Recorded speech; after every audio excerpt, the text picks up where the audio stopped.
Pria ini telah melalui banyak kesulitan. Setelah 3 tahun, akhirnya, dia berhasil membudidayakan bibit di Saihanba yang memiliki lingkungan yang keras. Namun, tidak disangka, bibit tersebut dicabut hingga akarnya oleh mahasiswa yang direkrut oleh Biro Kehutanan. Kita semua telah mencabut bibit kualitas rendah. Kemudian, semua orang mencabut semua bibit yang sulit didapat ini. Dan pemandangan ini kebetulan dilihat oleh pria yang kembali dari mengambil air. Dia segera marah dan maju untuk menghentikannya. Siapa yang menggerakkan bibit saya? Siapa yang menggerakkan bibit saya? Itu saya. Saya membantu Anda mencabut bibit kualitas rendah. Dari mana bibit kualitas rendah ini? Siapa yang memberitahu Anda bahwa ini adalah bibit kualitas rendah? Namun, mahasiswa yang hanya memiliki pengetahuan tanpa pengalaman langsung menyebutnya sebagai bibit kualitas rendah. Namun, mereka sama sekali tidak tahu bahwa di padang pasir yang dipenuhi pasir kuning ini, untuk dapat membudidayakan bibit seperti ini, sudah tidak terhitung berapa banyak nyawa teknisi yang telah dikorbankan. Dan para pemuda dari kota besar yang datang untuk mempercantik riwayat hidup mereka, sudah terbiasa dengan pohon yang menjulang tinggi di daerah perairan Jiangnan. Tentu saja meremehkan bibit yang kecil dan kuning ini. Kepala biro khawatir tindakan pria itu akan menakut-nakuti sekelompok mahasiswa ini. Sebaliknya, dia malah mempertanyakan mengapa dia tidak ikut dalam upacara penyambutan. Saya datang untuk menanam pohon. Saya tidak memiliki suasana hati untuk itu. Saya juga tidak memiliki kewajiban untuk itu. Hanya untuk menyambut mereka yang hanya formalitas belaka.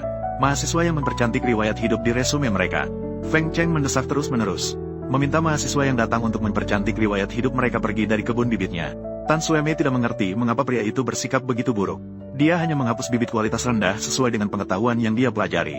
Jika tidak, meskipun dipindahkan nanti, mereka akan sulit untuk bertahan hidup. Saya membesarkan bibit di padang pasir. Saya adalah kepala teknis dari Biro Kehutanan di area tersebut. Kata-kata terakhir Tuan Chen. Setiap biji saya anggap sebagai kehidupan.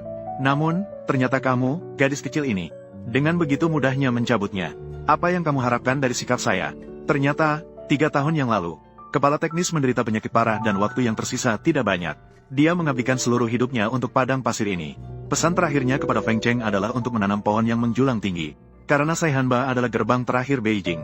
Hanya dengan menanam pohon yang menjulang tinggi, barulah dapat memastikan ibu kota tidak lagi mengalami bahaya badai pasir. Untuk mewujudkan harapan para pendahulu yang ingin mengubah padang pasir menjadi oasis, Feng Cheng berada di Saihanba yang tidak berpenghuni. Dia tinggal di sana selama 3 tahun. Setelah melalui berbagai kesulitan, akhirnya dia berhasil membudidayakan bibit-bibit ini. Namun, dia tidak menyangka bahwa biji-biji yang dianggapnya sebagai kehidupan ini, justru dicabut setengahnya oleh para mahasiswa. Feng Cheng segera mengambil cangkul dan bersiap untuk berjuang. Namun, Tan Sueme tidak mundur, malah maju ke depan. Kamu bilang kamu menghargai biji-biji ini, seperti kehidupan itu sendiri. Saya ingin bertanya, musim dingin tahun lalu, apakah kamu telah menyimpan biji-biji ini dalam salju? Tentu saja. Lalu, sebelum menanam, apakah kamu sudah mendisinfeksi biji-biji itu? Sudah, saya mendisinfeksinya. Masalah sederhana ini, masih perlu kamu ajarkan. Berapa konsentrasi disinfektan itu? Saya belum menghitung ini secara spesifik. Dari kondisi bibit yang tumbuh, konsentrasi disinfektan yang Anda gunakan mungkin terlalu tinggi. Tidak mungkin mempengaruhi perkembangan biji. Mempengaruhi perkembangan. Mengapa mereka masih bisa tumbuh dengan baik? Itu karena kamu belum pernah melihat pembibitan yang tumbuh baik. Bolehkah saya tahu pembibitan yang Anda pilih ini? Berapa nilai pH tanah ini? Ini adalah tanah yang sedikit asam. Paling cocok untuk pertumbuhan pinus gugur. Saya butuh nilai yang spesifik. Namun di padang pasir yang keras ini, semua dilakukan berdasarkan pengalaman dalam disinfeksi. Di mana laboratorium untuk menghasilkan data yang akurat. Akibatnya, jawaban ini justru mengundang tawa dari mahasiswa. Dan pemimpin di sampingnya juga terpesona sepenuhnya. Konyol, ya. Mereka adalah mahasiswa ahli yang serius. Kamu bilang selama 3 tahun ini berapa banyak bibit dan biji yang kamu sia-siakan. Sungguh merusak barang. Kata-kata pemimpin itu seperti jarum baja yang menusuk hatinya. Harus diketahui bahwa Feng Cheng pada tahun itu melepaskan kesempatan mengajar di Peking University. Dengan tegas berlari ke tempat yang tidak berpenghuni ini untuk menanam pohon. Tujuannya adalah untuk mengubah pasir kuning yang luas ini menjadi hutan yang menjulang tinggi. Apa hebatnya mahasiswa ini? Saya juga pernah mengajar mahasiswa. Berlari ke sini untuk berpura-pura. Apakah kamu pikir dengan memberitahuku istilah-istilah profesional ini, kamu bisa menipuku? Ayo pergi. Sueme, Feng Cheng, tunggu aku. Kami tidak akan membiarkanmu pergi. Melihat mahasiswa yang pertama kali datang ke bendungan sangat marah. Pemimpin memarahi Feng Cheng, dia benar-benar gila. Bahkan meminta kepala biro untuk segera menyuruh Feng Cheng pergi. Kepala biro juga sangat marah. Meskipun dia juga mengerti bahwa mahasiswa datang untuk mempercantik riwayat hidup. Namun, mereka adalah anak-anak dari pemimpin tingkat tinggi yang dikirim oleh atasan. Di dalamnya juga tidak sedikit anak-anak pemimpin tinggi. Kini hubungan Feng Cheng dengan mereka menjadi tegang. Dia hanya bisa mengorbankan dirinya untuk mempertahankan mahasiswa ini. Kemudian, karena Feng Cheng sudah terlalu lama berada di bendungan, mungkin karena masalah mental, memerintahkan Feng Cheng untuk turun dari bendungan untuk berobat. Aku tidak gila. Jangan banyak bicara dengan saya. Turun dari bendungan. Berobat. Feng Cheng yang putus asa hanya bisa duduk di tanah dan menangis keras. Meskipun hatinya tidak rela, tetapi dia hanya bisa mengikuti kepala biro turun dari bendungan. Dan ketika para mahasiswa mengetahui bahwa Feng Cheng akan pergi, mereka semua sangat senang hingga tidak bisa menutup mulut. Namun setiap orang di sini tidak ingin Feng Cheng pergi. Mengenai kepribadian dan kemampuannya, mereka semua sudah tahu. Feng Cheng duduk sendirian di belakang mobil, mengingat setiap momen selama 3 tahun terakhir. Dan juga janji yang pernah dia buat, tekad untuk tidak turun dari bendungan sampai berhasil. Melihatnya hampir terwujud tetapi terpaksa harus turun dari bendungan. Dia merasa tidak rela, maka dia dengan tegas melompat dari mobil. Pemimpin segera berhenti dan memeriksa setelah melihat. Namun saat itu, Feng Cheng tidak memperhatikan lukanya. Memohon kepada kepala biro agar dia bisa terus tinggal di bendungan untuk menanam pohon. Tidak bisa. Kepala biro memerintahkanmu untuk turun dari bukit.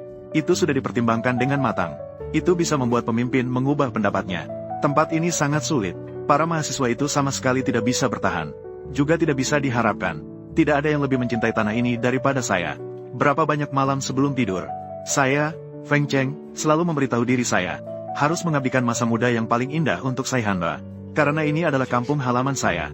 Ini adalah tempat ayah saya berjuang sebagai gerilyawan. Tempat ayah dan ibu saya jatuh cinta. Dulu tempat ini adalah sebuah pegunungan yang indah. Saya ingin mengembalikan keindahan mereka. Pernyataan berani Feng Cheng tidak hanya membuat kepala biro terharu, lalu bertanya kepada direktur di sampingnya apa pendapatnya. Namun direktur merasa tindakan Feng Cheng sangat buruk. Para mahasiswa juga bereaksi dengan kuat. Tidak mungkin hanya karena dia seorang. Membuat semua mahasiswa kehilangan kepercayaan terhadap organisasi. Kepala biroku, apa yang harus kamu lakukan agar saya tetap tinggal? Tinggal saja. HMPH, kecuali jika Tan Suemei memaafkanmu. Mendengar itu, Feng Cheng segera bergegas ke tempat tinggal Tan Suemei. Saat dia memanggilnya, pacar Tan Suemei datang. Dengan ekspresi sangat membenci Feng Cheng, menanyakan apa yang sebenarnya ingin dilakukannya. Feng Cheng sebenarnya ingin mengatakan ini adalah urusan antara dia dan Tan Suemei, dan tidak ada hubungannya dengan orang itu. Tak disangka, orang itu sama sekali tidak mundur. Melihat situasi itu, Feng Cheng ingin memaksa lewat. Xiao Liu melihat tuannya disakiti. Dia maju dan menjatuhkan Wu Yansheng ke tanah dan mulai menggigitnya. Xiao Liu, datang sini. Baiklah, Feng Cheng. Kamu mengandalkan anjingmu. Jika berani, ikat dia. Mari kita bertarung berdua. Ikat Xiao Liu. Feng Cheng kemudian bertanya nama pria itu. Lalu menyatakan tujuannya datang ke sini, yaitu untuk mendapatkan maaf dari saudari Tan Suemei. Jika Tan Suemei tidak memaafkannya, pihak lain bisa terus memukulnya. Sampai Tan Suemei bersedia memaafkannya. Pihak lain mendengar ada kabar baik ini. Tanpa ragu, dia maju dan mulai menyerang.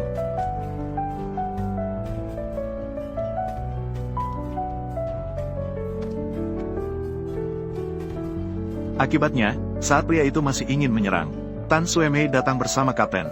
Rekan di samping melihat Feng Cheng datang dengan niat baik untuk meminta maaf. Tak disangka, dia malah dipukuli hingga tidak berbentuk. Segera memanggil beberapa orang untuk membalas serangan. Saudara-saudara, ambil senjata. Dia datang,